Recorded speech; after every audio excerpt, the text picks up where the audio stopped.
No, this is unbelievable. I can't thank everyone enough for coming out today and being here for the team. We're so excited about going to the College World Series. We can't wait to get out there and continue to show everyone and what a great team we are and what a great university we get to represent. And again, I can't thank all of you enough for being here today.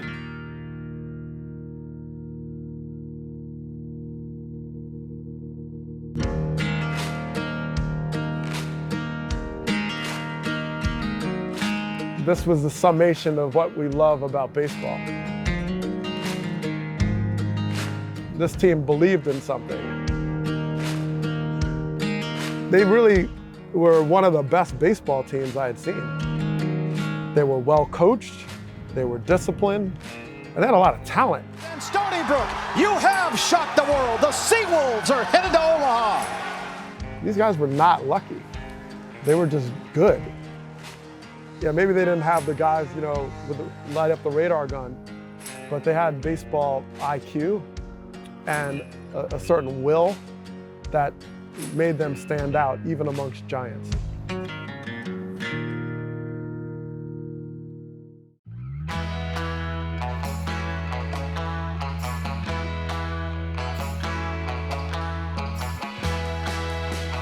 Who are you guys rooting for? Stony Brook. How come? Because they're probably the best team out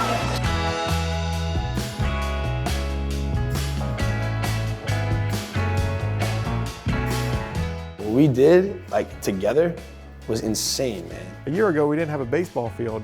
Now we're the team Omaha adopts. How does this happen? Stony Brook did not exactly burst onto the scene, but a lot of people are surprised that a 50-win team even is here. We would show up and people were like, where's Stony Brook? Just one of them. We would get, what's a Seawolf? I'm a Seawolf. I have to say that I think the Stony Brook team is quickly becoming a fan favorite. We were the celebrities of the tournament that year.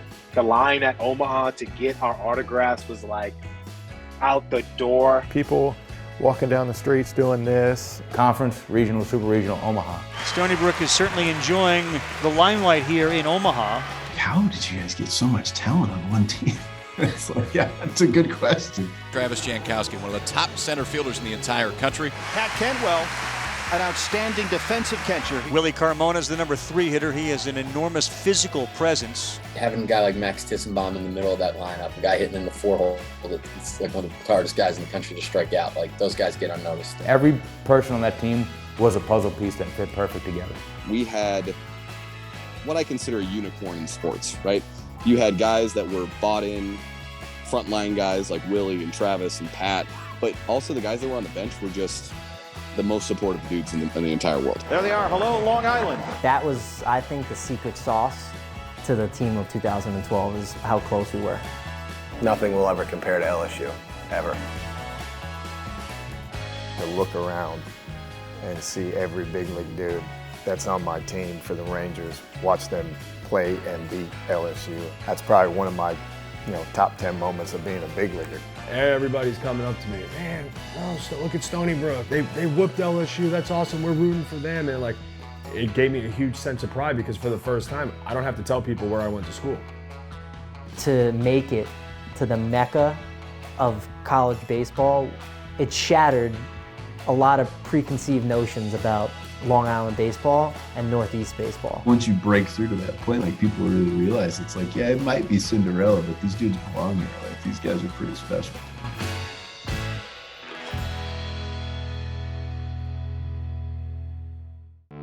So how did Stony Brook go to the College World Series in 2012? It's a good question. Let's start in 1991, when the school hired Matt Senk to lead its Division III baseball program. Coach Senk is a winner. When you have a coach who's been around for 30+ years and taken a program from Division III to Division I to Omaha, that's where it starts. That's why this legacy of Stony Brook baseball is what it is, because he's the commander-in-chief of it. Not many coaches have the opportunity to truly say the program is theirs. There's always someone that got it going. There's always another coach they replaced, someone that had a good decade of a stretch of years at some point. This program is fully his. Coach Senk was not the type of person to baby you. He expected you to play at a certain level. He expected you to conduct yourself at a certain level, and he expected you to do it all the time. I think Coach Senk could win in any sport because he knows how to put people in place that can fill in the gaps. I remember asking him, I was like, hey, what are the goals, that you have for this program? And he kind of stopped dead in his tracks and he's like, I want to be the first team in the Northeast to win a regional. I remember him saying to me, like, gosh, I feel like we could, get into a regional and, maybe we could get lucky and little Stony Brook could kind of win a regional. I was like, this, okay. I remember in the interview process, a question was asked me, like, so what do you think you could do with, the baseball program here at Stony Brook? Of course, we were Division III at the time, and I remember saying, win a national championship?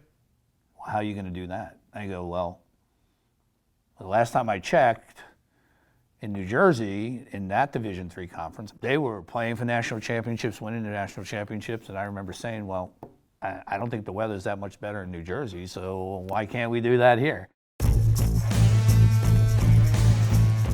He was trying to create a brand at Stony Brook. Back then it was SUNY Stony Brook, right? Which wasn't the most attractive athletics brand.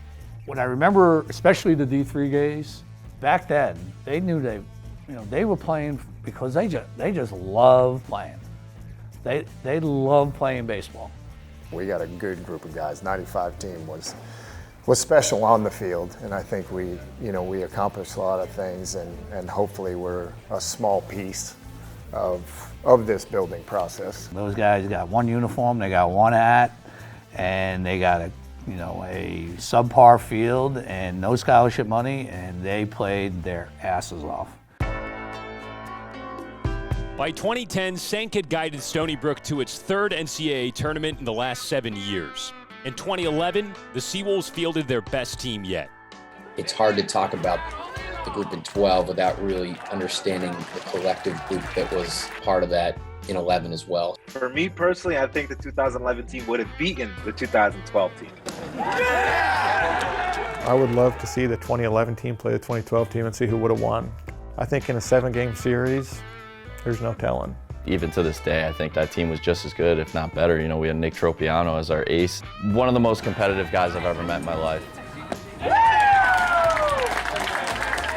The left side of our infield was Steve Marino and Chad Marshall, who were seniors. They were super. It started with the guys before us.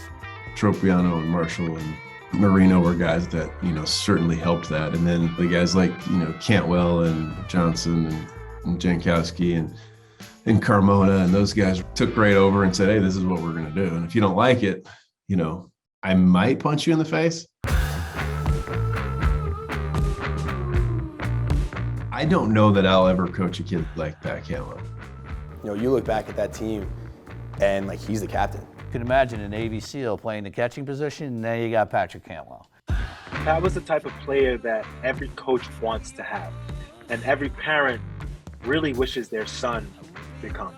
If Cantwell was like the one vertebrae of the backbone, I think Willie was right in there next to him, because he was another guy that wasn't going to allow somebody to push you around. I can remember Willie, just uttering the simple words, don't be that guy, don't be that guy.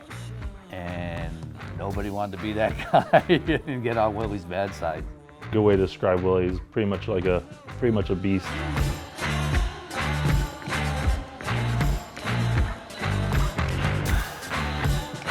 Willie was the heart and soul of the team. He used to hit balls in sim games that used to crack through the trees that were behind Joe Nathan Field. He took a branch down one time. It truly was spectacular to watch him do what he did. So what's crazy about Stony Brook's World Series team is that they basically didn't have a home field throughout 2011. That all changed thanks to the Seawolves' first big leaguer, as they opened Joe Nathan Field just in time for the 2011 postseason. We were all sure that we were going to win the conference. We were all sure that we were going to make a lot of noise in a regional. It felt like this perfect time to just kind of explode onto the national scene. And I think we all just kind of expected to go roll right through the tournament, and then it just didn't happen. Obviously a letdown, going out and losing the conference championship first year on Joe Nathan Field. It was immediate hunger, it was all right, the season's over. We played 2 or 3 games on our home turf. all right, this is going to light a fire under everybody. So that summer, all those guys go out and play in the Cape.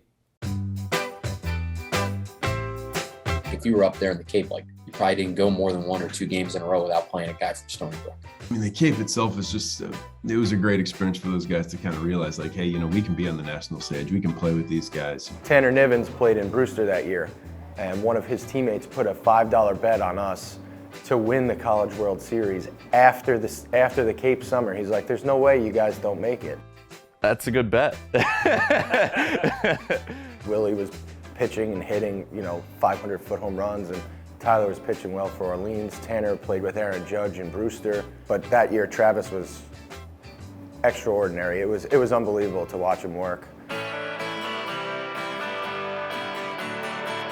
It was a circus the fall of that 2011 into 2012 year, because Travis won the MVP of the Cape League. Because of what Travis did in being the MVP of the Cape Cod League, just about every one of our practices, we had multiple scouts. We had people there every day. We wanted to impress the scouts. Bottom line, we all want to get drafted. We all want to play professional baseball.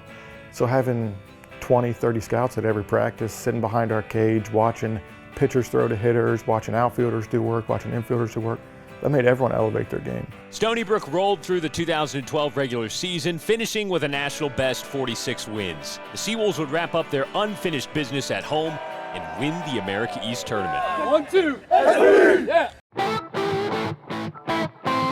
I remember it clear as day. We were all in the Goldstein Center when they announced the regional white, and all of us collectively were like, we looked at each other like, we can win this. You got Miami, and they're Miami, and then UCF is just having arguably the best year in UCF baseball history, and then Missouri State, they had the best team ERA in the nation. So that's kind of what we were up against, but we went on to show we were pretty damn good too. Despite being the 4 seed, Stony Brook prevailed in Miami. Willie Carmona homered off the parking garage, Tyler Johnson pitched on short rest, and the Seawolves won 3 straight elimination games to capture the program's first ever regional championship.